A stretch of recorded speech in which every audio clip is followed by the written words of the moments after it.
Ah, c'est génial, ils ont créé une application où tu peux choisir le sexe de ton enfant. Eh ben, ça sera garçon. Ouais, non, mais là, justement, tu peux choisir. Oui, mais choisir ou pas, même si on choisit, encore aujourd'hui, je te le signe, les gens, ils choisissent garçon. Ceci dit, ça n'empêche pas que mes parents ils étaient contents quand ils m'ont eu. Hein. Ah bah oui, mais attends, moi aussi, je m'en souviens. Bon, ils avaient leur manière à eux de le dire, quoi. Ils étaient contents, mais ils ne le montraient pas forcément. C'était la pudeur de l'époque. Oui, c'était une autre époque. Hein. Oui, tout à fait. Après, je me souviens du sourire de mon père quand il a eu mon frère. Ah bah oui. Il le surnommait Enfin.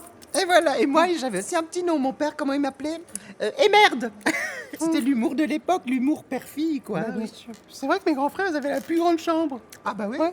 Et moi, on me disait, Katou, bonne nuit ma chérie, tu fermeras bien la trappe du grenier, n'oublie pas ta lampe de front.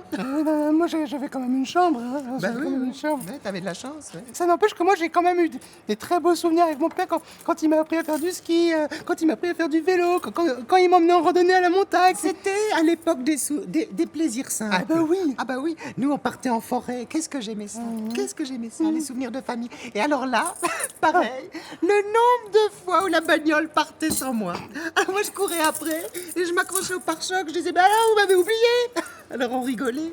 C'est horrible, Catherine. Mais non, c'est pas horrible. Oh, j'ai la voix de mon père encore qui disait, tout le monde a bouclé ses ceintures. Catherine, tout se passe bien dans le coffre. Alors je disais, mouh. J'étais avec le chien. J'adorais. J'adorais mon chien. C'était vraiment, on formait un binôme. Moi, j'ai pas parlé jusqu'à l'âge de 5 ans. Hein. Un beau souvenir, tout ça. Un peu dur, oui, un peu bah dur. oui, quand même. Ouais, un peu dur, oui. Ouais. Indéniablement.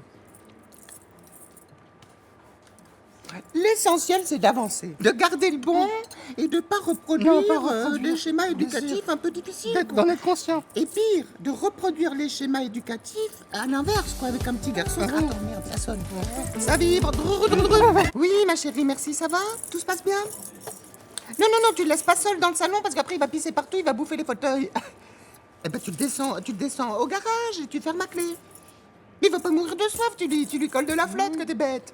Voilà, tu fermes bien la clé, hein, parce que sinon il gratte à la porte. Ok, ouais, merci, à tout à l'heure, bisous, bisous. Vous avez un chien?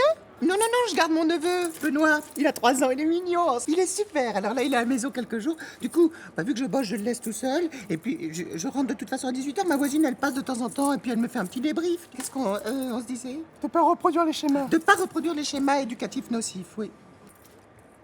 Bah, je suis pas la reine. Ça, c'est sûr que non.